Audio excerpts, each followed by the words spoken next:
paume que le dos, mais aussi entre les doigts. Et comptez entre 40 et 60 secondes par lavage. Toussez ou éternuez dans le pli de votre coude. Utilisez toujours des mouchoirs en papier et jetez-les dans une poubelle fermée. Si vous êtes malade, surtout, restez chez vous. Évitez de vous toucher le visage, en particulier le nez.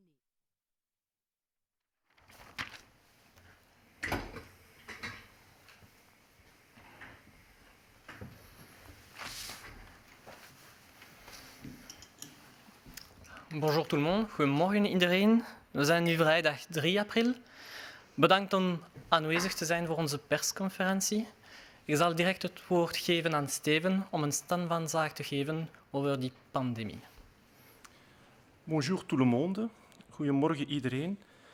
Het is tijd voor de cijfers. De afgelopen 24 uur zijn er 578 nieuwe patiënten opgenomen in onze ziekenhuizen. Dat is een cijfer dat al een aantal dagen in dezelfde grote orde schommelt. En de afgelopen 24 uur hebben er ook weer 377 patiënten het ziekenhuis mogen verlaten. Dat brengt het totaal aantal patiënten dat nu in het ziekenhuis ligt op 5.552. Daarvan liggen er 1.205 op intensieve zorgen. Dat is een stijging met 61. En 916 patiënten worden beademd. Dat is een stijging met 10. De afgelopen 24 uur werden er jammer genoeg ook 132 overlijdens gerapporteerd. Daarvan waren er 60 uit Vlaanderen, 51 uit Wallonië en 21 uit Brussel. Dat brengt het totaal aantal overlijdens op 1143 in België. De afgelopen 24 uur werden er 1422 nieuwe bevestigde gevallen gerapporteerd. Er werden in totaal 3972 testen uitgevoerd. Van die 1422 nieuwe gevallen kwamen er 865 uit Vlaanderen, 374 uit Wallonië, 167 uit Brussel en 16 van onbekende origine. Dat brengt het totaal aantal gevallen op 16.770.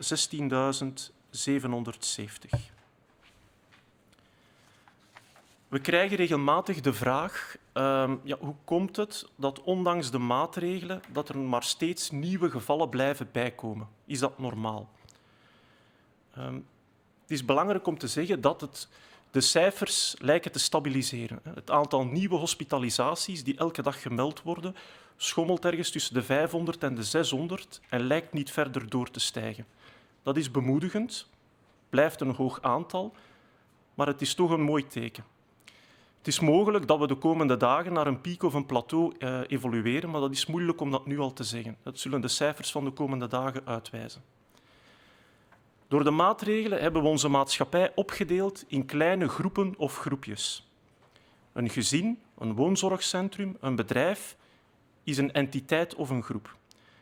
Door de maatregelen proberen we om zoveel mogelijk de ontmoetingen tussen deze verschillende groepen te verhinderen. Dat vermindert de kans voor het virus om te spreiden tussen verschillende groepen. Het virus kan echter wel nog steeds blijven verspreiden in beperkte mate binnen een groep op zichzelf. Dat verklaart dat er nieuwe gevallen kunnen bijkomen. Maar dit gebeurt veel trager dan indien we niets hadden gedaan. Dus de epidemie evolueert veel trager en daardoor wordt ze beheersbaar. Dat is belangrijk. Het virus botst steeds meer op nieuwe hinderpalen en ook meer en meer mensen gaan een immuniteit opbouwen. Wanneer dat doorzet, zullen uiteindelijk ook de cijfers kunnen dalen. En hopelijk zullen we dat de komende weken ook merken. Het is echter wel belangrijk, wanneer de cijfers gaan zakken, dat we onze grip op het virus blijven aanhouden. Als we die op dat moment gaan lossen, dan riskeert de dam te breken die we hebben opgeworpen tegen het virus en dan kunnen we weer nieuwe opflakkeringen verwachten. Dus de inspanningen blijven belangrijk, ook wanneer de cijfers zouden zakken. Dank u.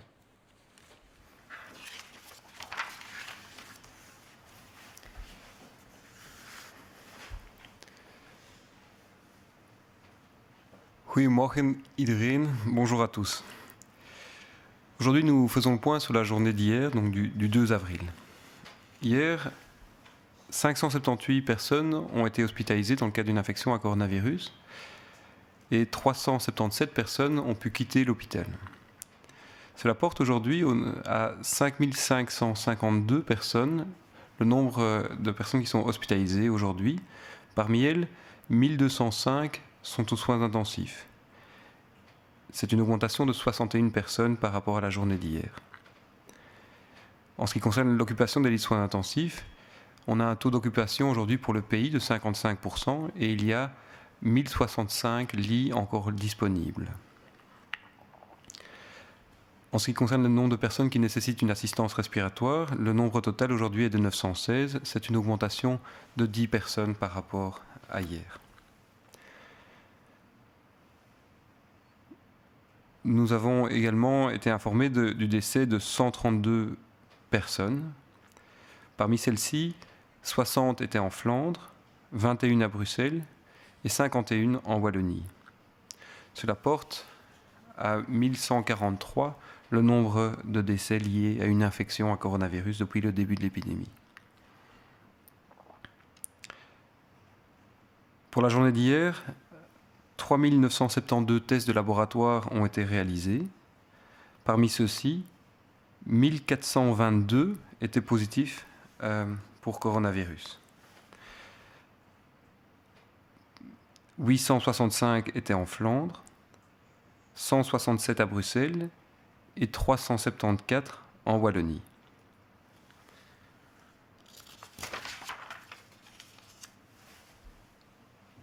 Nous recevons, et c'est légitime, un certain nombre de questions par rapport au fait que malgré toutes les mesures que nous avons prises depuis déjà plusieurs semaines, nous voyons encore un nombre important de cas, de personnes qui doivent être admises à l'hôpital. Nous allons essayer de vous expliquer la raison de cela. Et la raison, c'est que, d'une part, toutes les mesures que nous avons prises, qui ont eu pour but de diviser notre société, notre communauté, en un certain nombre de petits groupes, les familles, les maisons de repos par exemple, ou d'autres groupes qui, au quotidien, restent ensemble, eh bien, toutes les mesures que nous avons prises ont permis de diminuer la transmission entre tous ces groupes. Et cela a un impact important puisque nous voyons que petit à petit, jour après jour, eh bien, nous voyons ce nombre d'infections, nouvelles infections, se stabiliser et nous orientons vers une situation plus stable. Par contre, au sein de ces groupes, et notamment les maisons de repos par exemple, eh bien, le virus peut continuer à se transmettre. Et donc c'est pour cette raison-là aussi que on rapporte de nouvelles infections. Ce sont évidemment des situations qui sont plus difficiles à gérer d'un point de vue épidémique, puisque vous imaginez bien que dans une maison de repos, la distanciation sociale n'est pas toujours possible, et en tout cas très difficile pour les personnes qui y vivent ou qui y travaillent. Et donc, c'est voilà, la transmission au sein de ces groupes est encore quelque chose auquel nous attaquons au quotidien. Voilà. Goedemorgen. Het is vandaag vrijdag 3 april, een dag waar veel mensen hebben naar uitgekeken. Het is niet enkel het begin van een zonnig weekend, het is ook het begin van de paasvakantie.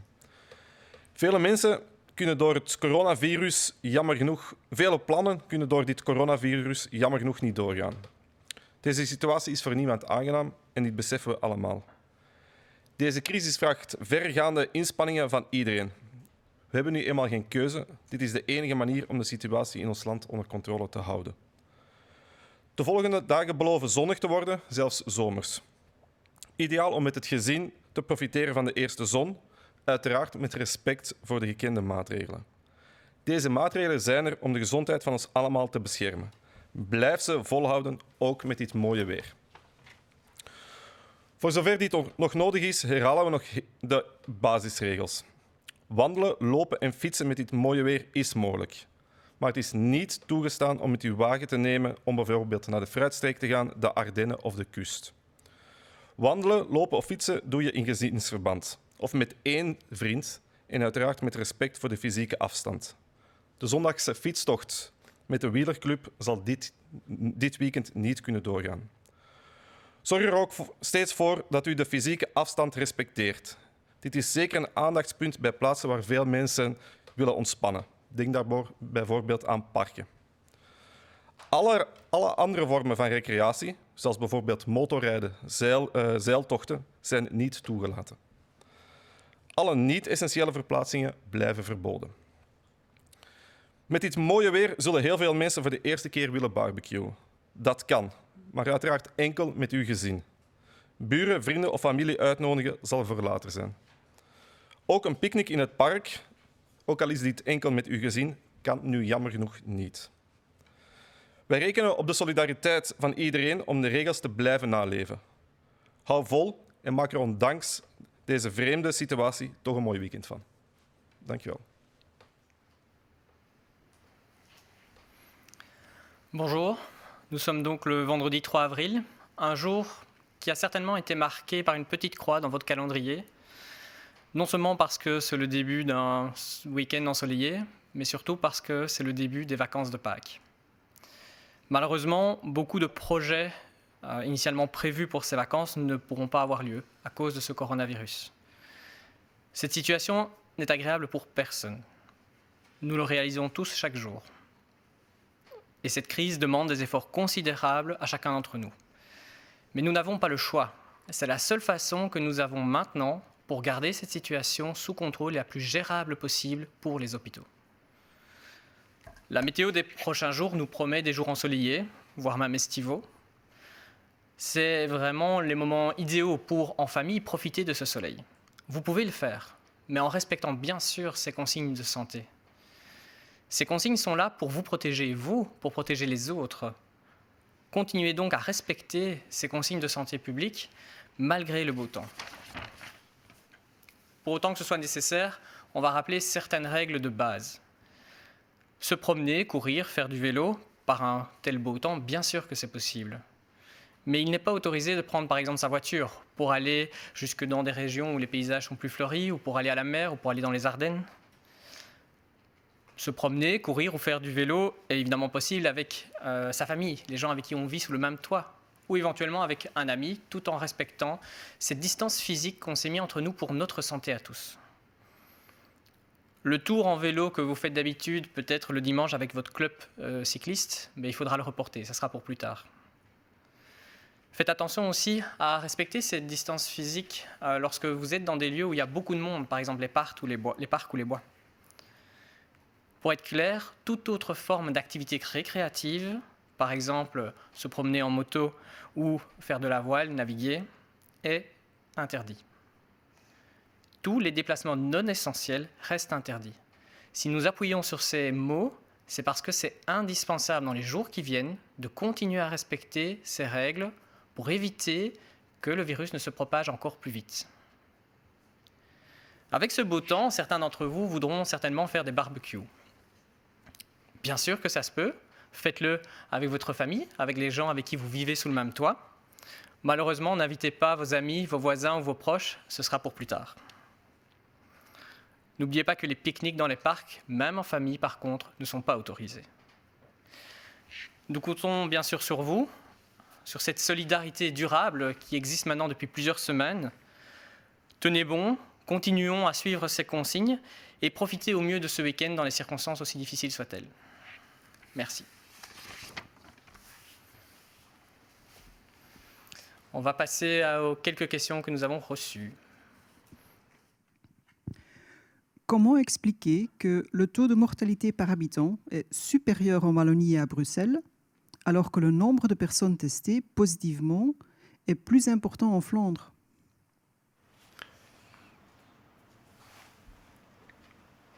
Nous devons toujours regarder les chiffres dont nous disposons avec un peu de recul et également prendre en compte le fait que, et comme nous l'avons déjà dit les jours précédents, les semaines précédentes, certaines informations arrivent avec retard. Et donc, tirer des conclusions de façon trop précoce peut nous mener dans des mauvaises explications. C'est évidemment quelque chose que nous suivons de près. Chaque décès dans notre pays est un décès qui voilà, que nous devons comptabiliser, que nous regrettons. Et nous allons évidemment continuer les efforts qui sont déjà engagés depuis longtemps à ce que dans chaque contexte particulier, que ce soit dans une région, dans une autre, ou dans une province, dans une autre, dans une commune, dans une autre, chaque situation où il semble y avoir des problèmes plus importants mais nécessite une attention évidemment particulière et complémentaire. Hoe verklaar je dat het sterftecijfer per inwoner hoger is in Wallonië en Brussel, terwijl het aantal positieve geteste gevallen juist hoger ligt in Vlaanderen? Ik denk dat het te vroeg is om daar conclusies uit te trekken. Het is zeker zo met de rapportering van de overlijdens dat daar soms vertragingen zijn in de snelheid waarmee dat die gegevens doorstromen. En dus het is te vroeg om te gaan concluderen dat er verschillen zijn in sterfte tussen de ene regio en de andere. Dat is iets dat we later beter gaan kunnen doen. En dat gaat zeker onderzocht worden. Maar ik zou er niet zomaar van uitgaan dat er grote verschillen zijn tussen de regio's op basis van de huidige cijfers. Dat gaan we later veel beter kunnen analyseren. Zijn er bij de patiënten die met chloroquine worden behandeld tekenen van de effectiviteit van dit molecuul? Wel, er zijn een aantal bemoedigende studies verschenen, maar die zijn meestal beperkt in omvang en vaak niet goed gecontroleerd. We wachten eigenlijk nog altijd op de resultaten van de eerste grote klinische studies met correcte controlegroepen om daar echt iets van te kunnen zeggen. Resultaten uit het terrein zijn soms bemoedigend, maar we moeten dat wel ook met een korrel zout nemen. Hè. Heel veel mensen herstellen ook uit zichzelf. Sommige van die mensen werden behandeld met chloroquine, maar het is niet altijd duidelijk wat de rol van chloroquine was in het genezingsproces. Daarvoor heb je goede controles nodig en dat is typisch wat men in een klinische studie doet. Dus het echt definitieve bewijs en de impact van chloroquine zal moeten blijken uit de resultaten van die grotere studies. Parmi les patients traités à la chloroquine, y en a-t-il qui montrent des signes de l'efficacité de cette molécule? Chaque jour, en Belgique, des centaines de personnes peuvent quitter l'hôpital après avoir dû être admis pour une infection plus sévère liée au coronavirus. Parmi ceux-ci, une portion importante reçoit des traitements, et notamment la chloroquine. Et donc, l'objectif des études qui sont en cours, c'est de bien faire la différence entre l'impact d'un médicament comme la chloroquine et la différence avec l'évolution naturelle de la maladie, des personnes qui n'auraient pas bénéficié de ce traitement. Et c'est seulement quand on va pouvoir comparer avec des nombres suffisamment importants pour que les différences ne soient pas liées au hasard, l'issue de ces deux groupes, que nous allons pouvoir donner des conclusions par rapport à l'efficacité de la chloroquine. C'est évidemment quelque chose que nous voulons documenter le plus objectivement possible. Et comme ce à quoi on s'attend, c'est que la chloroquine ait un impact, mais pas ni de 100%, ni de 0. Et donc il faut bien comprendre là où on se situe. Qu'est-ce qu'on peut attendre comme réel impact de la chloroquine? Certains épidémiologistes disent que nous avons passé le pic des cas. D'autres que le pic des hospitalisations arrive début de semaine prochaine. Les chiffres sont-ils encourageants? Et quelle courbe faut-il suivre pour l'affirmer? Eh bien, s'il y a un débat entre les scientifiques, les épidémiologistes, c'est bien parce qu'il reste un certain nombre d'éléments que nous devons continuer à observer dans les jours qui viennent pour pouvoir consolider ce que l'on observe et les tendances. Il y a un certain nombre d'éléments qu'on peut déjà mentionner, c'est notamment le fait que le nombre de personnes qui, au niveau de la médecine générale, rapportent des symptômes qui ressemblent à ceux du coronavirus, eh bien, ce nombre de personnes semble progressivement se stabiliser, voire diminuer. Et ça démontrerait toute l'efficacité des mesures que nous avons prises au niveau de la communauté pour rompre la transmission. Le nombre d'hospitalisations, le nombre de nouvelles hospitalisations chaque jour, aujourd'hui, continue à être des nombres importants, mais ce nombre n'augmente pas. Et donc ça, c'est un signe positif qui montre que la dynamique est en train de changer par rapport à une ou deux semaines, il y a une ou deux semaines. Mais, comme on l'a dit aujourd'hui également, il existe encore de la transmission au niveau de la communauté et certainement dans des groupes particuliers où l'application de la distanciation sociale est par définition beaucoup plus difficile. Et donc, la transmission au niveau de la communauté n'est pas totalement rompue. Et c'est pour ça qu'il faut maintenir les efforts qu'on fait, mais aussi renforcer une attention particulière au niveau de ces groupes qui sont plus exposés. Donc, quand nous atteindrons le pic ou le plateau, vous serez évidemment informés, mais nous devons surtout maintenir nos efforts.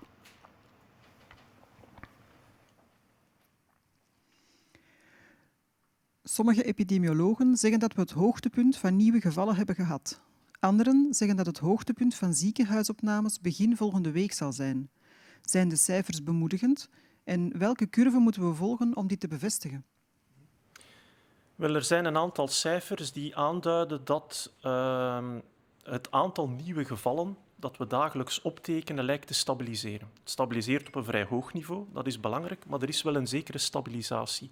Wanneer we kijken naar het totaal aantal nieuw bevestigde gevallen, ondanks het feit dat we meer testen, blijft dat toch in eenzelfde grote orde hangen. En wanneer we kijken ook naar het aantal nieuwe hospitalisaties, dat zijn mensen met ernstige klachten die opgenomen worden in onze hospitalen, bevestigd voor het coronavirus, dat aantal schommelt al een aantal dagen in dezelfde grote orde. Dat is bemoedigend. Het blijven wel nog altijd hoge cijfers. Om echt van een piek te kunnen spreken, moet je eigenlijk wachten tot na de piek. Het is pas wanneer de cijfers beginnen dalen dat we met zekerheid kunnen zeggen we hebben de piek gehad. Dat is een beetje eigen aan de definitie van een piek.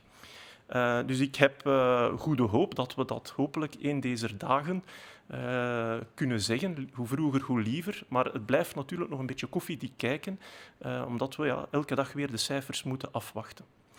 Het belangrijkste cijfer, het meest betrouwbare cijfer, is volgens mij het aantal nieuwe hospitalisaties per dag. Ik denk dat dat een belangrijk getal is dat we goed moeten opvolgen.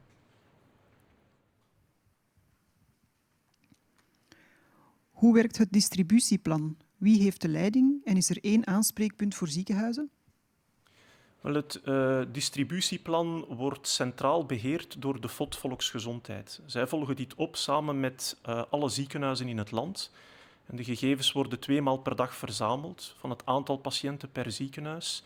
En dan wordt er eventueel ook bekeken of dat er al dan niet kan doorgeschoven worden tussen ziekenhuizen. In de eerste plaats kunnen de ziekenhuizen dat binnen hun eigen netwerk doen. Dat wordt dan lokaal beheerd. Wanneer het tussen netwerken gaat, op een grotere schaal, dan wordt dat bekeken samen met de FOD Volksgezondheid. Comment s'organise le plan de répartition? Qui est en charge? Existe-t-il un point unique de contact pour les hôpitaux? Oui, donc tous les hôpitaux se réunissent et s'informent mutuellement de façon très très régulière. Et toute cette coordination de l'information, notamment par rapport au nombre de lits disponibles, se fait au niveau du SPF Santé publique. Donc c'est à ce niveau-là que se prépare, s'organise la redistribution. Et comme cette distribution se fait notamment au niveau régional, mais aussi au-delà des réseaux habituels d'hôpitaux, et c'est centralisé. Quelle est la situation au niveau de la saturation des hôpitaux dans le Limbourg, le Hainaut et à Bruxelles? Y a-t-il à présent d'autres endroits concernés par un risque de saturation? Donc le risque de saturation, il est présent dans chaque région, puisque si on ne maintient pas cette épidémie, nous savons que chaque hôpital, chaque région risque d'être à saturation. Le fait que dans certaines régions, à certains lieux bien précis, l'épidémie était plus active au début, fait qu'inévitablement, on a dû accueillir un plus grand nombre de patients. et ce qui a eu un impact sur le nombre de patients hospitalisés et le déclenchement de certaines mesures de redistribution. Aujourd'hui, nous restons attentifs dans l'ensemble des régions, chaque région, chaque province, chaque hôpital, mais est évidemment dépendant d'un nombre de lits disponibles et du nombre de personnes disponibles aussi pour prendre soin des patients. Et donc, oui, nous avons dit pendant les jours précédents que la situation était un peu plus avancée dans 3 provinces. Aujourd'hui, nous n'avons pas d'indication pour dire que au niveau national, les choses aient totalement changé.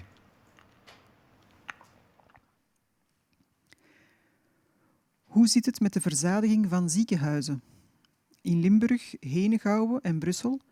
Zijn er nu andere plaatsen waar het risico op verzadiging bestaat? Wel, het risico op verzadiging kan altijd plaatsvinden wanneer er zijn verschillen tussen regio's, tussen steden, tussen gemeenten in het aantal gevallen. En soms worden die gebieden bediend door een ziekenhuis met relatief weinig bedden. Dus dan kan het zijn dat er een tijdelijke verzadiging is van het aantal bedden. En dat is het geval in een aantal gebieden. En dan wordt het verdeelplan ingeschakeld. Het is belangrijk om dit eigenlijk op het niveau van België te bekijken. En voor België is het zo dat we momenteel 2393 bedden voorzien hebben op intensieve zorgen voor COVID-patiënten. Die zijn voor ongeveer 55% bezet op dit ogenblik, dus er zijn nog meer dan 1000 bedden beschikbaar. Dus dit is iets dat je op nationaal niveau moet bekijken. Maar het klopt dat er ziekenhuizen zijn waar men een verzadigingsniveau heeft bereikt. Dat is trouwens niet nieuw, dat is al een tijdje geleden was dat ook al zo. Dus dat is een dynamisch gegeven en dat wordt eigenlijk op nationaal niveau beheerd. En er is voldoende capaciteit nog. Merci à tous et toutes. On se retrouve demain à 11h pour un nouveau point d'information. Soyons patients, soyons persévérants. Hou vol, blijf thuis. Zorg voor jezelf en zorg voor de anderen. Dank u.